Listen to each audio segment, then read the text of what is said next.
terlebih dahulu baru ke saya ya. Jadi ada terminologi anak memang beberapa ya di hukum kita ini. Ada yang namanya anak angkat, ada yang namanya anak kandung, anak tiri, anak di luar nikah gitu ya. Terus ada beda agama nanti bagaimana. Ada terminologi anak durhaka juga ini. Nah ini bagaimana ini ya? Menarik memang kalau kita mendalami tentang waris ini karena memang detail dan porsinya memang sudah jelas gitu ya di dalam hukum Islam itu. Pertama yang berkaitan dengan anak ya. Kalau anak itu ada yang laki-laki dan ada yang perempuan kalau dalam Islam itu. Kalau anak kandung, dia anaknya perempuan satu orang, dia mendapatkan bagiannya setengah gitu ya. Tapi kalau anaknya perempuannya 2 orang atau lebih, dia gitu ya. Karena dalam Islam itu ketika seorang meninggal, dia yang pasti mendapatkan bagian itu ada 4 ya.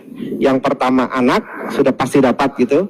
Orang tua, ayah, orang tua ibu juga, dan satu lagi janda atau duda gitu.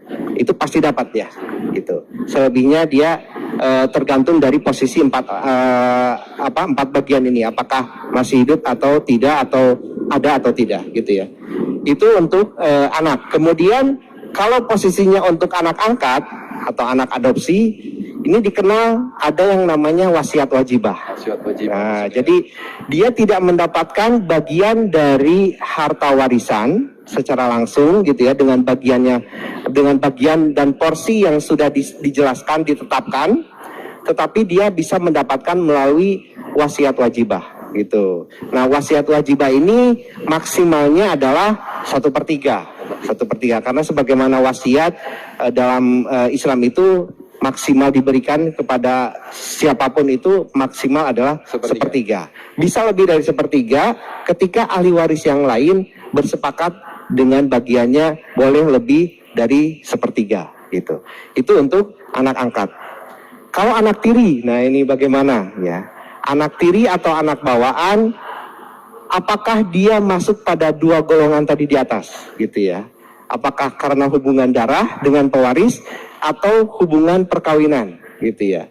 Kalau tidak masuk kepada 2 itu, berarti anak tiri tidak mendapatkan. Dan memang anak tiri memang tidak mendapatkan bagian dari si pewaris gitu ya, seperti itu. Terus kalau anak di luar nikah dan anak beda agama, nah ini cukup menarik memang pembahasan di anak di luar nikah dan